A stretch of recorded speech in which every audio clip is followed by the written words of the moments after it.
Hello dear students. So in today's class, we will discuss about what are the applications of conductance measurements. So before starting this discussion, why we have to do conductometric measurements, or why we have to measure the conductance? What are the benefits in doing that? What are the applications or advantages in studying these conductance measurements? So conductometric titrations, why we use that, where especially we are going to employ the conductometric methods or titration is so while titrating a colored solution. Okay, so while titrating a colored solution, so where no indicator is necessary or indicator will not work on those type of solutions, so we can measure the conductance and thereby we can calculate the concentration. Or for weak acids can be titrated against weak bases. Okay, so weak acids and weak bases, they are not very much reactive towards each other. So in such cases we have to measure the conductance. That conductance will be used to determine various properties of that particular solution. Okay, and also the mixture of acids can be titrated, and thereby we can find out the concentration of each acid, individual acid we can find out. So in this way, in those critical conditions like which has got a color and where the indicator will not work, and if the acids and bases are weak, where we find very poor reaction between acid and base, or in a mixture of solution where we cannot distinguish and find out the exact concentration of individual solutions. So in all such cases, in all these critical cases, we are going to employ conductometric measurements, and thereby we will find out various different types of parameters. Okay, so now let us see what are those critical cases, or which is very difficult for us to find out through a manual titration method or a virtual titration method. So such type of three experiments or examples we will discuss in our today's class. So the first example what is there in our syllabus is a determination of solubility of a sparingly soluble salt. Okay, a salt which has got a very poor solubility is called as sparingly soluble. It will not get dissociated, or it will not get soluble in the water or any sort of solutions very easily. It has got very poor solubility. Okay, for example, we will take a silver chloride, AgCl. Let us take an example of AgCl, which is a sparingly soluble salt. So what is the principle of this experiment? What we are going to do in this experiment is, so we are going to find out the specific conductance of a saturated solution of AgCl in water. That means saturated means completely 100% concentration, 100% saturated. So what is the capacity of that particular solution? Say for example water, how much grams of AgCl it can dissolve, so that much of AgCl has been taken. The saturated solution of AgCl is taken, and we are going to find out the specific conductance, that is K. We are going to find out the specific conductance of sparingly soluble silver chloride. So to do this, what we have to do is, so the specific conductance of silver chloride is given by the equation KAgCl is equals to KAgCl solution minus K water. What does it mean? So the specific conductance of silver chloride solution is measured, and then it is subtracted with the specific conductance of water. So both we have to find out separately. What is the specific conductance of silver chloride solution and what is the specific conductance of water? If we remove or subtract, how much of specific conductance does the water has with the AgCl solution, we are going to get the specific conductance of the silver chloride itself. And indeed, with the help of this specific conductance of silver chloride, we can further calculate the equivalent conductance also. So the equation says that equivalent conductance of AgCl is equals to specific conductance of AgCl divided by 1000 C, where C is the concentration of dissolved AgCl. Okay. Since the solution is saturated, that means it has got a 100% concentration. That means how much of AgCl can get dissolved in that water, that much of AgCl is already dissolved. So that is why, so since its solubility is saturated, let me call it as yes. Okay, then the equivalent conductance of AgCl will be equal to KAgCl divided by 100. Yes. Okay, so here the concentration is saturated. So saturated concentration is there, so that is why we are replacing C with S. The solubility is symbolized in capital letter S, so that is why we are writing like this. And by rearranging this equation, if we take this equivalent conductance towards the denominator, so the S will go towards this side, so S will be equal to K divided by AgCl divided by lambda AgCl. Okay. So since the salt is sparingly soluble, the solution can be considered as infinitely dilute and has completely ionized. Okay, so completely ionized. Since it is a sparingly soluble salt, so this will have completely ionized. So next, how to calculate the equivalent conductance of silver chloride. So the equivalent conductance of silver chloride is equals to, since it is infinitely dilute solution, so lambda infinity is used. Okay, so lambda infinity is used, and therefore if we substitute this equivalent conductance in this previous equation, so we are going to get the sparingly solubility S is equals to, so KAgCl divided by 1000 lambda infinity. Okay, so according to Kohlrausch's law, we can write it like this. So S is equals to KAgCl divided by 1000 into lambda Ag plus lambda Cl minus. So we are going to separate the equivalent conductance of each ion. So that is what the Kohlrausch's law says about. So what is meant by Kohlrausch's law is so the molar conductance at infinite dilute or dilution for any electrolyte is given by the sum of the contributions of two ions. Okay, so the sum of the contributions of two ions determines the molar conductance at infinite dilution. Since it is infinite dilution, so we are taking the sum of contributions of two ions. The two ions are Ag plus and Cl minus. So that is why the equation has been represented in this manner. Okay, so how to conduct this experiment? So before doing that, we have to prepare solutions, preparation of AgCl solution. Okay, so how we are going to prepare it is, dilute HCl is used. Okay, so AgNO3 is added to dilute HCl. AgNO3, silver nitrate, is added to dilute HCl, and the precipitated silver chloride is filtered and washed till free from all impurities, and it is then shaken with conductivity water until the solution becomes saturated. Okay, so this is how we are going to prepare AgCl solution. And the next step is we have to determine the cell constant. So just like how we discussed in our previous class, so the conductivity cell is used to determine the cell constant. What we have to do is, so we have to take some normality, say for example N divided by 10 normal KCl solution, potassium chloride solution in a beaker, and then in each step of this conductance measurements, so we have to take care to see that the electrodes are completely dipped in solution. Then the cell is connected to Kohlrausch bridge.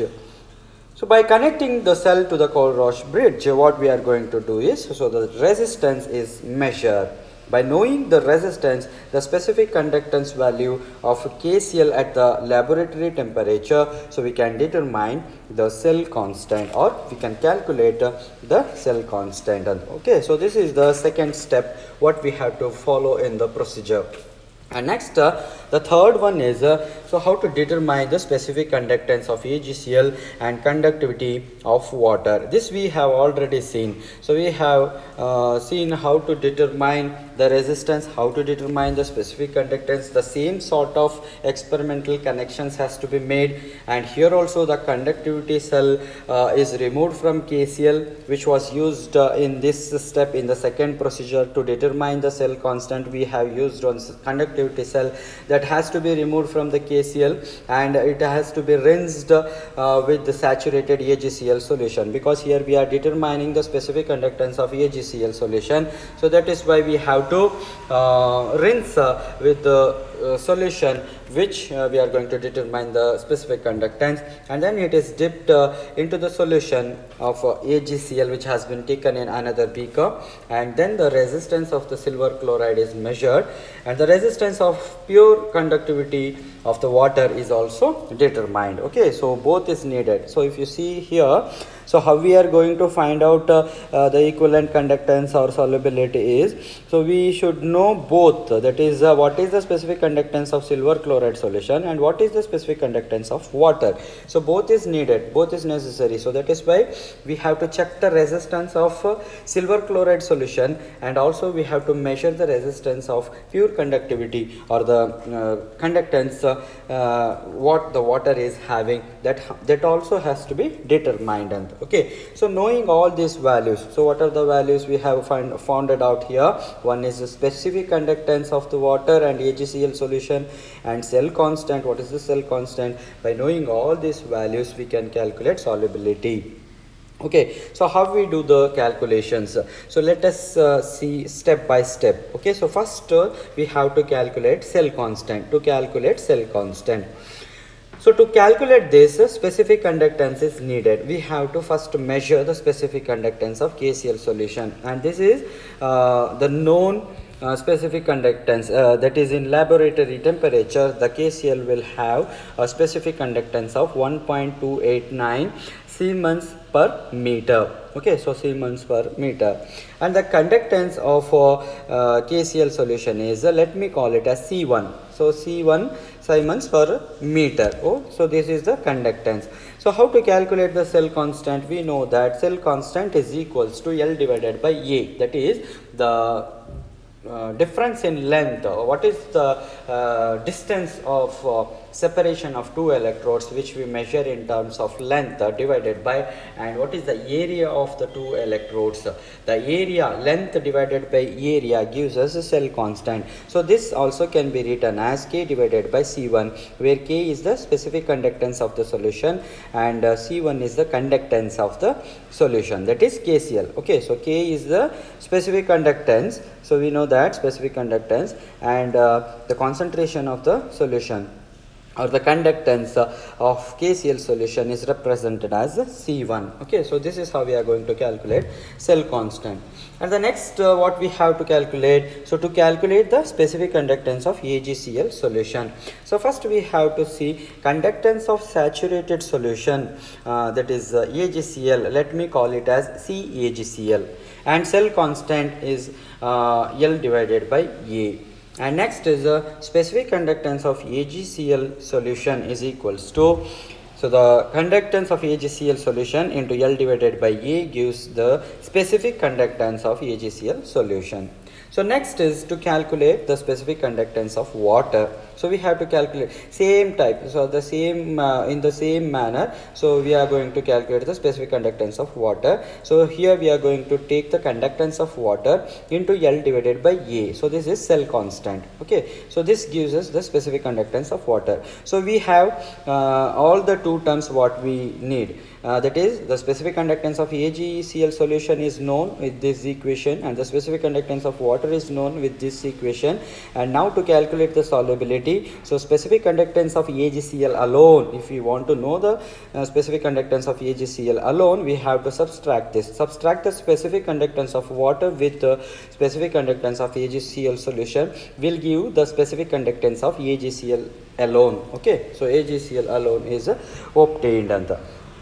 And we have some values at room temperature or laboratory temperature. We will have certain amount of values. So if we substitute that values to this equation, we can easily calculate. That is there in your textbook. So if you once you get the textbooks, if you see this video again and by go through the textbook, definitely you will clearly understand what I am going to explaining now.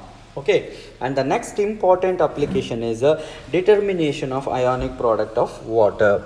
Okay, So when water gets dissociated, so it is going to get ionized. That means when water is dissociated, H plus and OH minus ions are, or molecules are formed. Okay, so what is the principle of this? So determination of ionic product of water. Here the principle says that, so the equivalent conductance and specific conductance are related as lambda is equals to K divided by C. Okay, so this is already known how the relationship between equivalent conductance and specific conductance are expressed.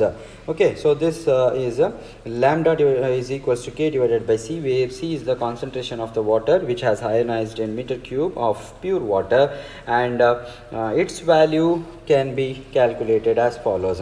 Okay, so how we are going to calculate the ionic product of water? So first we have to calculate the specific conductance of pure water. What is the specific conductance of pure water? In the same way how we have performed in these experiments, in the same way we will check or measure the specific conductance, and then equivalent conductance value of water is obtained with the help of Kohlrausch's law. Okay, so that means, so Kohlrausch's law says that, what does the Kohlrausch's law says that? So the molar conductance or equivalent conductance at infinite dilutions for any electrolyte is given by the sum of contributions of two ions. So here we are taking the contribution, the sum of two ions, that is H plus and OH minus. Okay, so as I said, when water is ionized or dissociated in a solution, so it is going to form H plus and OH minus ions. Okay, so by taking the sum of these two ions, so we are going to find out the ionic product values. Okay, so we can find out ionic product values. We call it as Kw. So the Kw value is founded. Okay, so how we will do, what is the procedure for this calculation is, so using the conductivity cell of a known cell constant and the conductance of pure water is measured first. Okay, so first we have to measure the conductance of pure water, and the specific conductance of pure water is calculated with the expression K is equals to conductance into L divided by A. Okay, so this is how we are going to determine the ionic product of water. And the next important applications of conductance measurement is, so determination of degree of ionization of a weak electrolyte. So let me take HA as a weak electrolyte, and it ionizes partially in this manner, that is H plus plus A minus. So in this way, so the ionization is going to take place of a weak electrolyte HA. Okay, the equivalent conductance at any concentration is proportional to the degree of ionization, and it is given by the formula alpha is equals to, this lambda has to come here, and this is lambda infinity. Okay, so call this as lambda infinity. Here they have given lambda naught, it has been written like this, and this lambda has gone somewhere here, I don't know, these both have quarreled, I think. Okay, so this lambda has to come here, and this lambda infinity, this is lambda infinity, should come here.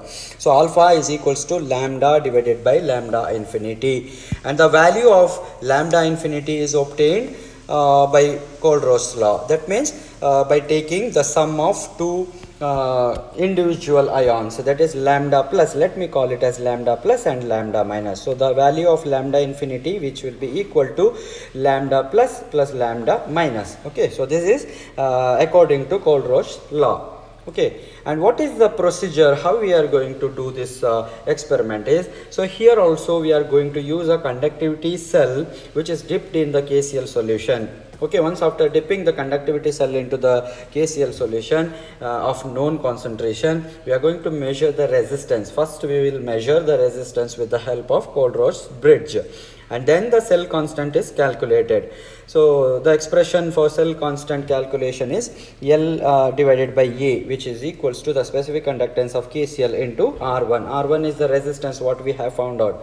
Okay, so that is the resistance. And it was known that the specific conductance of KCl solution is 1.289 Siemens per meter. Okay, next is determination of specific conductance and hence the equivalent conductance. So what we have to do is, the conductivity cell is washed with water. Since we have used it to determine the resistance, we have to wash that conductivity cell. Once after washing that conductivity cell, so the conductivity cell is next dipped into the solution a solution in which we have to find out the ionization of a weak electrolyte, that is the HA, what I called here as a HA. This is a weak electrolyte. To this solution we are going to dip the conductivity cell, and we are going to measure the resistance, and let me call that resistance as a R2. Okay, so here R1 is the resistance of KCl solution and R2 is the resistance of a weak electrolyte, and then we are going to calculate the specific conductance of weak electrolyte with the help of the equation. So K is equals to 1 divided by R2. R2 is the resistance of a weak electrolyte into L divided by A. Okay, and next with this knowing the value of this specific conductance, we can calculate the value of equivalent conductance, that is lambda is equals to K, that is specific conductance what we have founded here, divided by 1000 C. Okay, and for the calculation of degree of ionization, so we are going to use the formula, that is alpha is equals to, here also the same thing, so this lambda has to come here. Okay, alpha is equals to lambda divided by lambda infinity. And again, so the degree of dissociation is founded out. This lambda will be calculated with the help of Paul-Roche's law, that is lambda plus lambda minus. Okay, thus lambda infinity for the weak electrolyte is calculated by adding the ionic conductance of the respective ions. So this is how we are going to calculate the degree of ionization. So in the calculation part, first what we have to do is, we have to calculate the cell constant in the same way how I have explained in the previous session talk. So in the same way we are going to calculate the cell constant, and once after finding out the cell constant, we have to calculate the specific conductance. So first we should calculate the conductance of a weak electrolyte, and by knowing the value of cell constant, if we substitute it, we will get the specific conductance of weak electrolyte, that is K2 is equals to, so the conductance C2, the conductance of weak electrolyte into L divided by A, and by knowing the value of this specific conductance, we can calculate lambda, which is called as equivalent conductance. This is equals to K2 divided by 1000 into C. And next we have to calculate the degree of dissociation. So degree of dissociation is calculated based on the Paul-Roche's law by taking the equivalent conductance of individual ions and summing up by adding up the equivalent conductance of individual ions. So we are going to get the degree of dissociation of a weak electrolyte. And okay, so this is what the degree of dissociation, which is symbolized as alpha, which is equals to lambda divided by lambda infinity. Okay, so this is how we are going to calculate or determine the degree of ionization of a weak electrolyte. So these are the main three applications of conductance measurement.